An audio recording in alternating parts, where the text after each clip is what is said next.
Selamat Day Batch 2.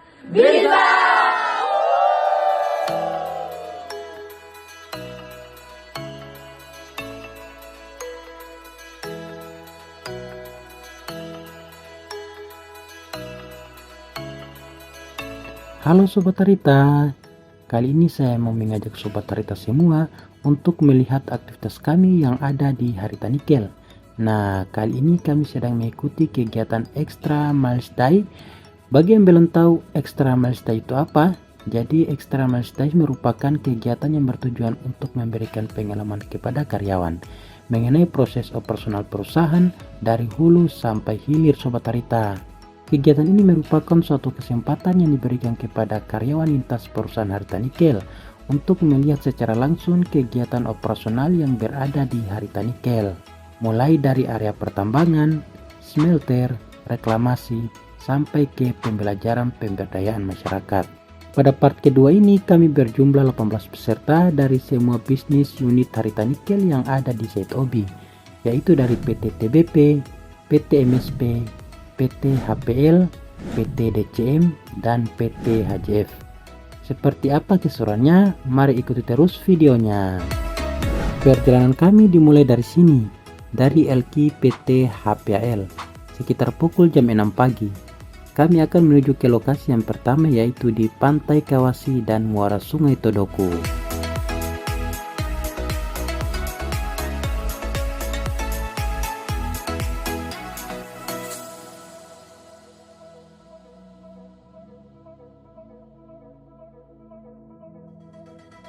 Oke, saat ini kita lagi menuju ke Pantai Kawasi ya, bersama Bapak siapa? Sulhan. Bersama Bapak Sulhan. Nah Sobat Tarita, saat ini kami telah berada di pesisir Pantai Desa Kawasi. Pantai Desa Kawasi ini berdampingan langsung dengan area operasional perusahaan. Saat ini kami ditemani oleh Pak Indra dari tim Enviro Harita Nikel yang akan membimbing kami melihat langsung kondisi lingkungan yang ada di sekitar, khususnya di Pantai Kawasi.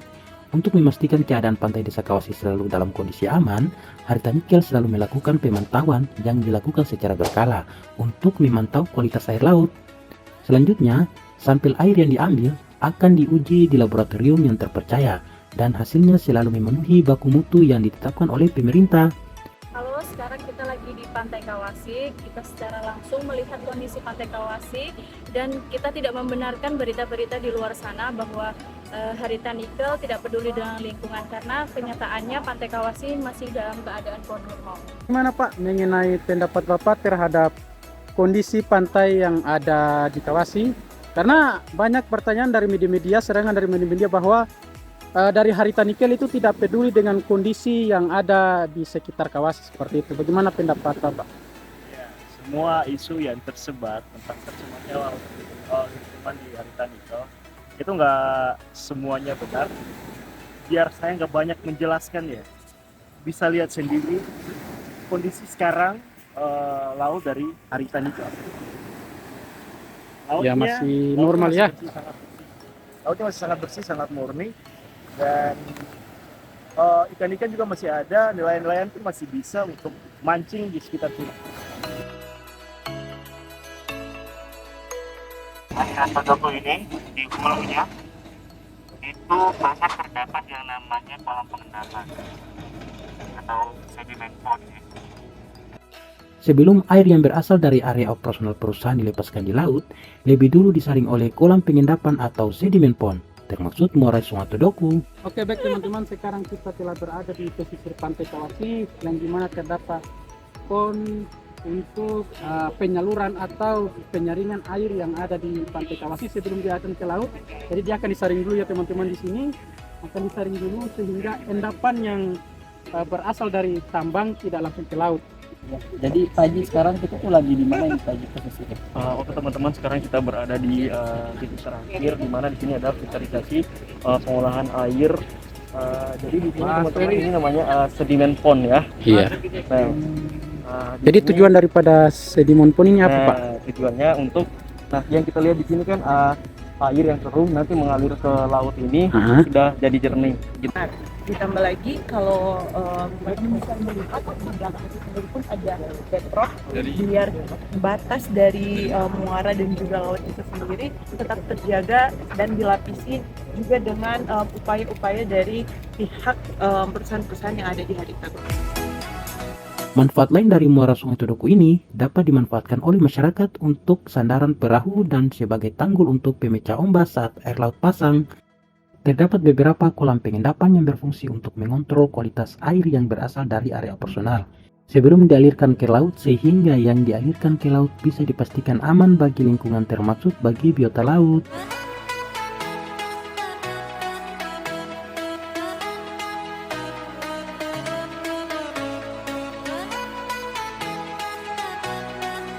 Nah, setelah kami telah melihat keadaan perairan yang ada di pantai Desa Kawasi, sekarang kami akan ke lokasi Pit Cirebon dan area reklamasi. Sobat Harita, saat ini kami mulai memasuki area Pit Cirebon dan area reklamasi. Seluruh area operasional perusahaan terlihat dari Bukit Pit Cirebon, mulai dari pertambangan dan pabrik pengolahan nikel. Tentang pertama bagaimana proyek kita keseluruhan mulai dari penambangan, pabrik yang sudah berjalan, dan rencana ke depannya. Kami diarahkan langsung oleh Pak Primus Prianto yang merupakan Kepala Teknik Tambang PT TBP. Dari penjelasannya bahwa seluruh operasional perusahaan telah sesuai dengan ketentuan dan prosedur yang telah diatur oleh pemerintah, baik operasional pertambangan hingga ke pabrik pengolahan nikel. Intinya semua telah memenuhi dan mematuhi aturan yang berlaku. Di sini kami juga diperlihatkan jenis-jenis nikel yang telah ditambang oleh PT TBP dan PT GPS yang berada di Pulau Obi. Nikel laterit ya, terbentuk dari pelapukan. Nah, ini perlapisannya dari atas ke bawah ya. Mulai dari ini overburden, topsoil, overburden, limonite, saprolite, dan bedrock. Nah, saya mau kasih lihat contohnya untuk batu yang paling atas, limonit itu nih urutannya ya. Sampel red limonit ini masih kadarnya rendah, masih perbatasan dengan OB ya. Red limonit, nah ini nggak apa-apa, dibuka aja. Karakteristiknya kalau batu limonit masih di atas itu cenderung berwarna gelap, kemerahan ya. Batunya masih sedikit. Mungkin kalau orang awam agak sulit membedakan dengan overburden, dengan OB. Kami juga diberikan penjelasan dari Pak Badrus Soleh bagaimana perusahaan melakukan reklamasi dengan menanam kembali area bekas tambang untuk mengembalikan lahan menjadi hijau kembali seperti sedia kala. Dengan menerapkan dan mematuhi prosedur yang ditetapkan oleh pemerintah, Harita Nikel telah mampu menjaga kualitas air, udara, serta melestarikan flora fauna yang berada di sekitar area operasional. Pit Cirebon ini merupakan area bekas tambang yang telah kembali ditumbuhi tanaman pokok dan tanaman endemik, serta telah dihuni kembali oleh satwa-satwa seperti ular, burung, dan satwa endemik Pulau Obi. Setelah kami sudah mengunjungi Pit Cirebon, selanjutnya kami akan mengunjungi lokasi selanjutnya yaitu di PT HJF. Saat ini kami telah memasuki area smelter PT HJF. PT HJF mengelola nikel kadar tinggi atau saprolit. Pengolahannya menggunakan teknologi RKEF dan menghasilkan produk akhir yaitu ferronikel. Selain itu, kami didampingi oleh tim produksi dari PT HJF dan memberikan penjelasan mengenai alur prosesnya, mulai dari input ore atau biji nikel, penyaringan kadar air, hingga pencetakan menjadi ferronikel. Hasil dari produksi ferronikel akan menghasilkan limbah yang tidak dibutuhkan yaitu slag, namun akan dimanfaatkan lagi sebagai bahan pembuatan batako untuk dipakai pada bahan bangunan, salah satunya digunakan pada pembangunan infrastruktur yang berada di pemukiman baru Desa Kawasi. Ferronikel merupakan produksi akhir yang diolah oleh PT HJF, terdiri dari sekitar 10,5% nikel dan 85% besi. Ini merupakan produk setengah jadi dalam bentuk ingot dan umumnya digunakan sebagai bahan baku baja industri anti karat, baterai, elektronik, mata uang koin, transportasi, hingga barang-barang keperluan rumah tangga.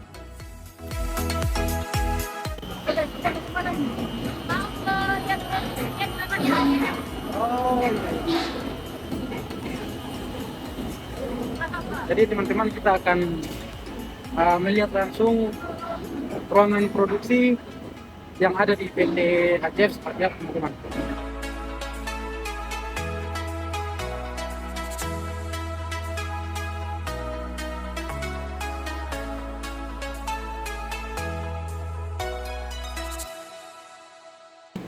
Ini masih cairan. Sementara di sana dia sudah berbentuk padat. Karena itu kita siram air ke tengah. Ini yang di belakang, ini adalah unit furnace-nya. Tepatnya ini adalah bagian atas dari furnace, tutupnya, grupnya. Di dalam sini proses peleburannya berlangsung.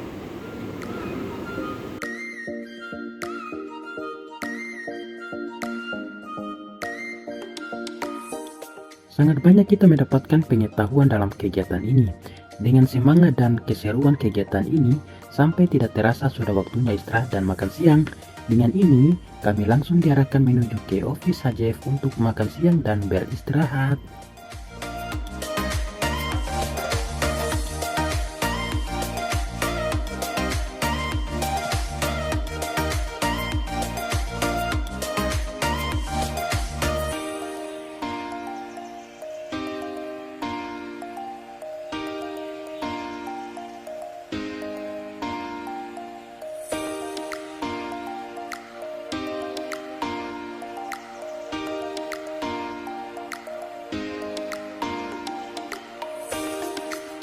Setelah makan siang dan istirahat yang cukup, kami akan melanjutkan kembali berkeliling ke lokasi selanjutnya, yaitu di pabrik HPAL dan nikel sulfat yang berada di PT HPAL. Sekarang kami telah sampai di PT HPAL dan kami akan ditemani oleh tim dari PT HPAL yang akan membimbing kami untuk melihat langsung proses pengolahan nikel kadar rendah atau limonit yang menggunakan teknologi hidrometalurgi. Hidrometalurgi merupakan serangkaian tahapan untuk memperoleh logam dari biji mineral. Serangkaian tahapan ini meliputi tahapan beneficiasi, tahapan pelarutan, dan metode ekstraksi. Ada 3 jenis teknologi hidrometalurgi yang umum digunakan di dunia, yaitu HPAL, EPAL, dan HL. PT HPAL sendiri menggunakan teknologi HPAL. Teknologi HPAL merupakan pengolahan dan pemurnian nikel limonit dengan melarutkannya dalam wadah bertekanan atau bersuhu tinggi dan selanjutnya dilakukan proses ekstraksi dari larutan konsentrat untuk mendapatkan mineral yang lebih murni, yaitu nikel sulfat dan kobalt sulfat.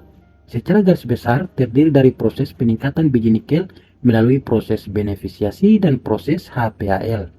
Proses beneficiasi biji nikel diperlukan untuk menghasilkan slurry biji nikel limonit sebelum melakukan proses HPAL. Sedangkan proses HPAL dirancang untuk menghasilkan produk akhir berupa MHP yang akan dipisahkan dan dimurnikan sehingga menghasilkan kobalt sulfat dan nikel sulfat. Untuk proses alurnya dimulai dari persiapan dan pengayaan biji nikel. Untuk limonit diproses sekitar 7.820 WMT per tahun dan saprolit sekitar 780.000 WMT per tahun. Kemudian akan dilanjutkan ke perlindian biji nikel pada suhu tekanan tinggi dalam autoclave yang berbentuk seperti tabung silinder besar. Dari proses ini terbentuk 2 hasil olahan, yaitu SHP dan MHP. MHP akan dihasilkan sekitar 365.000 WMT dalam proses tersebut. Selanjutnya akan dilanjutkan tahap pemisahan dan pemurnian. Dari tahap ini akan menghasilkan 2 jenis hasil produk, yaitu kobalt sulfat dan nikel sulfat. Kobalt sulfat ini berbentuk menyerupai butiran kristal kecil berwarna merah maro dan dapat diproduksi sekitar 32.000 ton per tahun. Dari kobalt sulfat hitam, warnanya merah marun, kristalnya ukurannya 8-24 meter.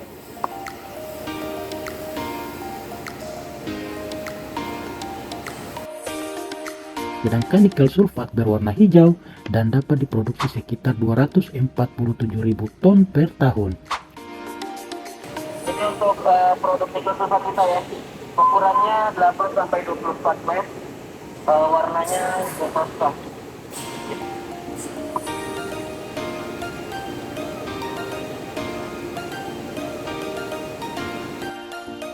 Dari hasil perlindian biji nikel pada suhu bertekanan tinggi telah menghasilkan MHP dan SHP atau sisa hasil pengolahan. SHP tadi akan disalurkan ke instalasi pengolahan limbah cair atau IPAL dan sisa hasil pengolahan, dan akan ditempatkan di badan air sesuai dengan izin pemerintah dan digunakan untuk mengisi lubang bekas tambang yang sesuai dengan izin pemerintah. Sekarang kita telah berada di DSTF HPAL dan kami ditemani oleh tim DSTF HPAL. Menurut dari penjelasannya, saat ini limbah dari hasil produksi akan ditempatkan di bekas pit 1 dan 2 TBP yang kapasitasnya mencapai sekitar 49 juta ton. Sementara saat ini sudah ditempatkan baru sekitar 9 juta ton. Sisa hasil pengolahan berupa fraksi cair dan fraksi padat dipisahkan menggunakan filter press. Fraksi cair kemudian diolah terlebih dahulu di instalasi pengolahan limbah cair dan dilepaskan ke lingkungan setelah memenuhi baku mutu.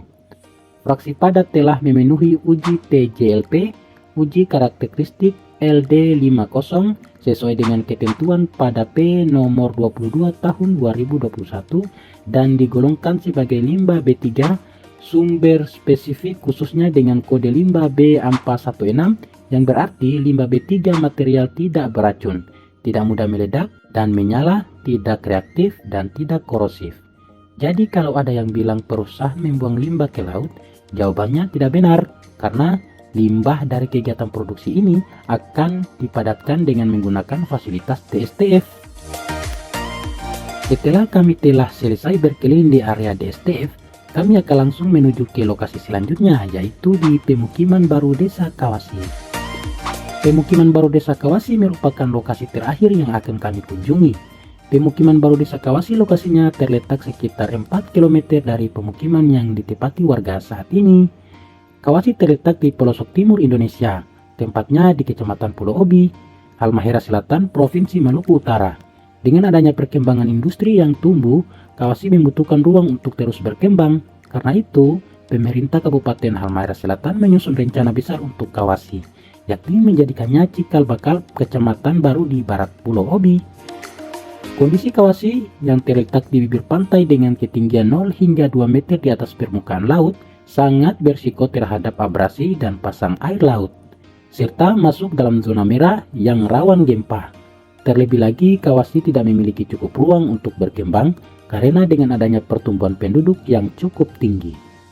Renovasi warga ke pemukiman baru ini merupakan program pemerintah dan bekerja sama dengan perusahaan guna menyediakan fasilitas tempat tinggal yang lebih baik bagi warga desa Kawasi. Pemukiman baru ini berdiri di atas lahan 102,68 hektar, 2 kali lebih besar dari pemukiman saat ini. Letaknya sangat strategis, berjarak sekitar 600 meter ke perkebunan masyarakat, 1 km ke pantai dan dermaga, berada di ketinggian 16 meter di atas permukaan laut, sebagai bagian dari mitigasi bencana dan jauh dari kawasan industri. Selain rumah, perusahaan juga telah menyediakan beberapa fasilitas penunjang seperti kantor desa, tempat ibadah, sekolah, pusat olahraga hingga pusat pembelanjaan atau pasar. Ketersediaan air bersih ada di setiap hunian. Tak kalah penting juga tersedia instalasi listrik standar pemerintah di setiap rumah. Kami juga menuju ke bukit yang berada di pemukiman baru Desa Kawasi, yaitu Selam Kawasi. Tempat ini menjadi laboratorium untuk belajar bersama dengan masyarakat di sekitar operasional perusahaan terkait pertanian, perikanan, peternakan, dan lain sebagainya. Setelah seharian kita berkeliling di area operasional perusahaan dan telah banyak belajar mengenai proses produksi nikel, kami semua akan menikmati malam bersama seluruh tim untuk menikmati makan malam dan saling menghubur di salah satu kafe yang ada di Desa Kawasi.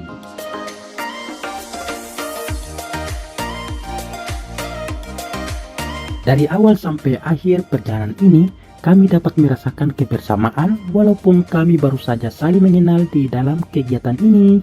Tidak hanya ilmu dan pemahaman yang kami dapatkan dalam kegiatan ini, kami juga dapat membangun kebersamaan dalam suatu perbedaan, baik perbedaan dalam unit bisnis maupun asal-muasal kami. Inilah yang namanya pengalaman yang sangat berharga yang bisa didapatkan ketika ada kemauan dan kebersamaan untuk selalu belajar bersama. Terima kasih kepada Harita Nikel yang telah memberikan kami kesempatan atau ruang untuk belajar bersama tentang perkembangan teknologi serta lebih mengenal apa itu Harita Nikel. Harita Nikel pasti bisa. Tramalday bisa. Semangat pagi. Pagi luar biasa. Safety always. Yes. Peduli lingkungan. Pasti bisa. Dari hobi untuk kita.